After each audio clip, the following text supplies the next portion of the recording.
মাংসটা 1 ঘন্টা আগেই আমি ম্যারিনেট করে রেখে দিছিলাম।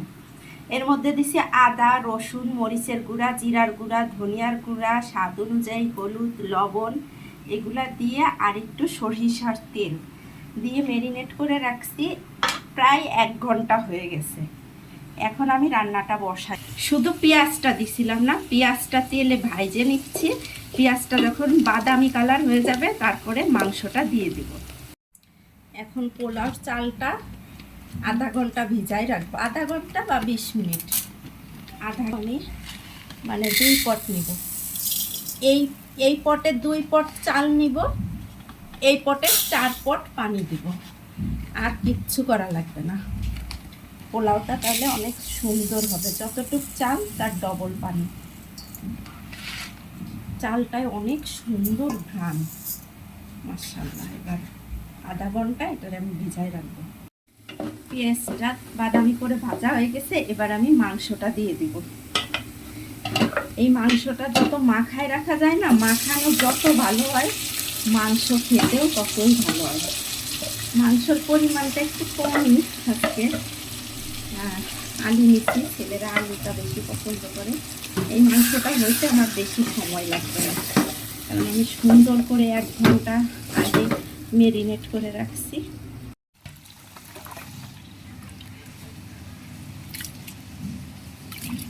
চালটা ভালো করে পরিষ্কার করে একটু ধুয়ে পানিতে ভিজাই রাখবো।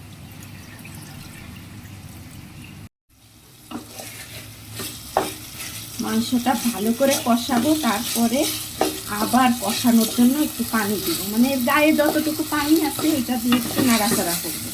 যখন দেখবো নিচে কড়াইতে লাগে যাবে, ওই সময় আর একটু কষানোর পানি দিব। লাগে যাচ্ছিল, তাই আমি ওই বাটি ধোয়া, এই বাটিটায় মাখায় রাখছিলাম মাংস, একটু বাটি ধোয়া পানি দিয়ে দিচ্ছি। এখন এটা দিয়েই কষাবো। এইটুকু কষানো হয়ে গেলে আলুগুলো দিয়ে দিব। কড়াইতে তেল আর পেঁয়াজটা দিচ্ছি। পেঁয়াজটা বাদামি ভাজা হওয়ার পরে আদা বাটা দিয়ে দিচ্ছি। এখন পোলাও চালগুলো দিয়ে এর সাথে ভাজা ভাজা করবো। স্বাদ অনুযায়ী লবণ দিয়ে দিছি। এবার চালটাকে ভালো করে আদার সাথে ভাজা ভাজা করবো। ভাজা ভাজা করে চাল যতটুকু তার ডবল পানি দিব। এদিকে মাংসটাও কষানো হচ্ছে। দেখেন কত সুন্দর কালার হয়েছে, মাশাআল্লাহ। মাংসটা ভালো মতো কষানোই হয়ে গেছে। চাল ভাজা ভাজা করে পানি দিয়ে দিছি। আর এইবার একটু সামান্য চিনি দিয়ে দিলাম। আর নামানোর আগে ঘি দিব। চিনিটা দিলে পোলাও টেস্টটা অনেক ভালো আসে। কষানো হয়ে গেছে। 2টা কালো এলাচ আর গোলমরিচ দিয়ে দিলাম। আসলে ঘরে তেজপাতা নাই, সেজন্য তেজপাতা দিতে পারলাম না। আর এলাচ, দারচিনি এগুলা আগেই দিয়ে দিচ্ছি। এবার মাংস কষানো হয়ে গেছে। এবার আলুগুলা দিয়ে দিলাম। ওই বলতে পারেন আলুর ঘাটি রান্না করতেছি আজকে।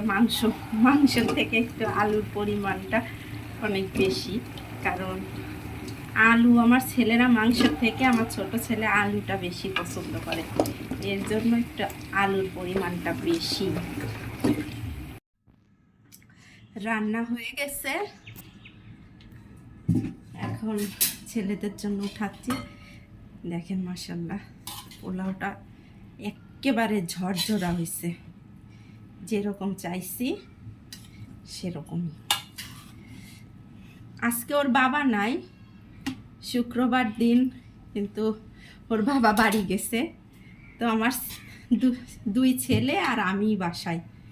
ছেলেদের মনটা খারাপ, বাবা নেই, স্বাভাবিক। বাবার সাথে ছোট ছেলের বেশি। এখন বাবা না থাকাতে মনটা খারাপ। যাই হোক, আমি চেষ্টা করতেছি। আর এই যে মাংস, ওই রাজশাহীর স্পেশাল আলু ঘাটি হয়েছে।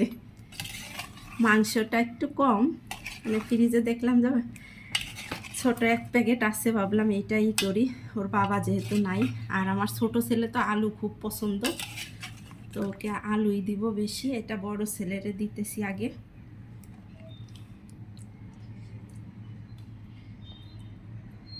মা ছেলেরা আজকে দুপুরের খাওয়া দাওয়া করব। এই যে আলু আলু আর মাংস,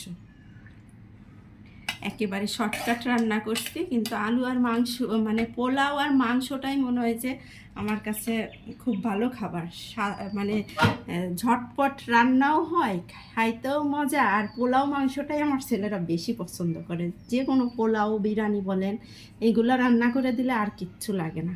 তখন আমরা খাওয়া শুরু করব।